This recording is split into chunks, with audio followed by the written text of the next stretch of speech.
The silent film director was a glamorous and colorful figure, highly paid, highly regarded.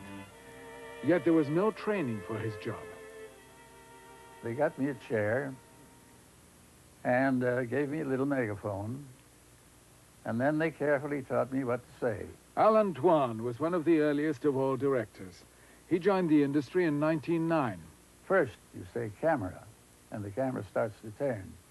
Then you say action, and when we get through acting, you say cut. Now you learn that. Camera, action, cut. So I studied all day and learned it. And they said, now you're a director. Dwan quickly became one of Hollywood's most important directors. He made Robin Hood with Douglas Fairbanks in 1922. But like most of his contemporaries, he became a director by accident. In 1911, he was a scenario writer with a film company in Chicago. They sent him to California to look for a lost film crew. After a search, he heard of some picture people stranded at San Juan Capistrano. And I went down there and found these people of ours in a little hotel, and all idle. The director was away on a binge. He was an alcoholic, and they were waiting for him to come back and put them to work. So I wired the company in Chicago and said, you have no director. I suggest you disband the company. And they wired back, you direct. So I told the company, I got them together, and I said, now, either I'm a director or you're out of work. And they said, you're the best damn director we ever saw. The director needed instant recognition. He dressed up for the job. Breeches and boots gave him the look of an army officer, the man in command. Henry King wore this outfit long after the silent days. At that time, San Fernando Valley was where most of the pictures were made, was all sagebrush and sand. And if you, with the way that you address today, that if you walked out around for a location out there, well, you'd be torn to shreds up to your waist. And so it was a matter of self-preservation. They were forced to dress that way. The puttees and the riding breeches and the open-throated shirt. The silent film director was far from silent. What he needed above all was lung power, and the megaphone became the director's trademark. The man with the megaphone was the man in charge.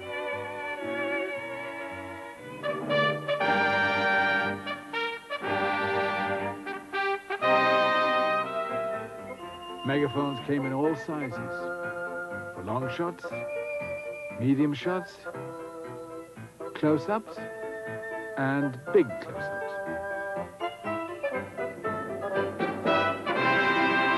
The directing was something to behold. This a director that I worked with on silent films, Allan Dwan, was an imitator of Griffith. Now, Griffith was an ex-actor, and he was a ham, and his mannerisms were very flamboyant, very bravura. And Dwan was worse. I remember one scene, I was set up 10 feet from the shot, and he's up talking about the scene to his actors, and I always had to have my hand on crank because you never knew when he was going to yell camera.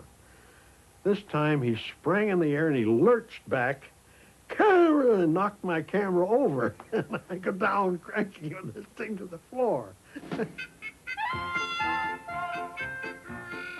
The early directors were such a flamboyant crowd, they laid themselves open to caricature.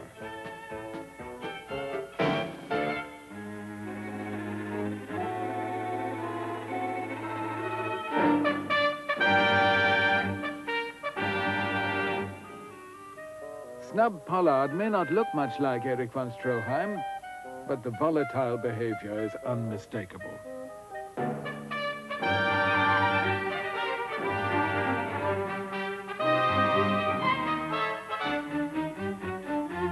Cecil B. DeMille insisted on a chair being carried around for his benefit.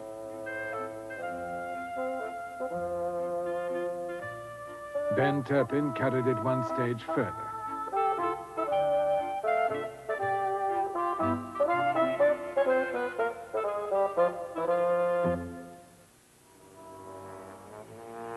sets were built on the open plan in silent studios. Each of these sets belonged to a different production.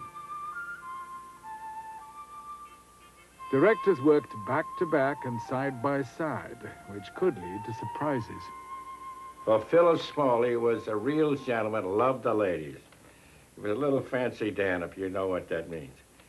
Well, anyway, he has a colonial home built with big columns and everything, and we've got a Western street. Now, they used to build these sets back to back. It's all the room there. Now, I'm working with Francis Ford. Now, we're holding up a bank on the backside where the Western Street is. So we decide to go to lunch, and we tell the powder man to get their thing to blow up. They're going to blow up the saloon of the bank, and when we come back from lunch. Now, Smalley's one of these kind of guys that lays around on pillows on the ground. Always has a lot of beautiful girls around him. Anyway, we get ready, cameras set, turn the cameras on. The guy blew the building, so the colonial home and everything on the other side is going down, too. So Smalley and the whole crew is running down the street. The musicians, everybody else cried. Well, we got fired again. What the hell was nothing. Got fired every week. Silent films were made in an atmosphere that was anything but calm. The noise could be deafening. In the middle of it all, the actors still had to express the right emotion. Maybe a girl crying in the scene next door to you, or a carpenter building something nearby, or the army on the other side of you. And then the director saying to you, just a little bit more to your left, dear. That's it. And he's gone. He's never coming back. And your baby, just think, your poor, cry a little bit more to your right, darling. That's it. No, you're right. Sorry, dear. Your left, dear. Our right. A little bit more, dear. Yes. Many directors, and I did later when I made silent films, I would use my hands. I'd get alongside of the tripod. In a close-up, I'd say, honey, look at this hand now. Raise your eyes, hold it. Now come down, close your lids. Now look at this hand. You know, this is a great dramatic moment. The dame didn't know what she was doing, but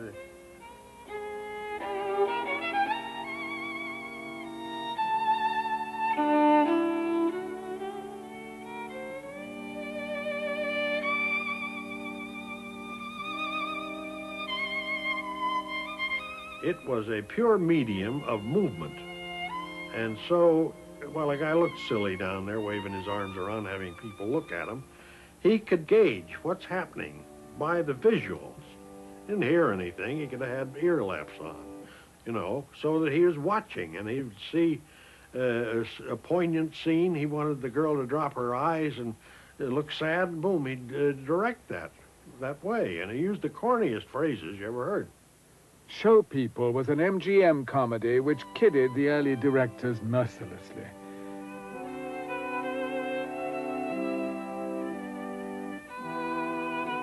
Marion Davies played an actress of great ambition but little talent.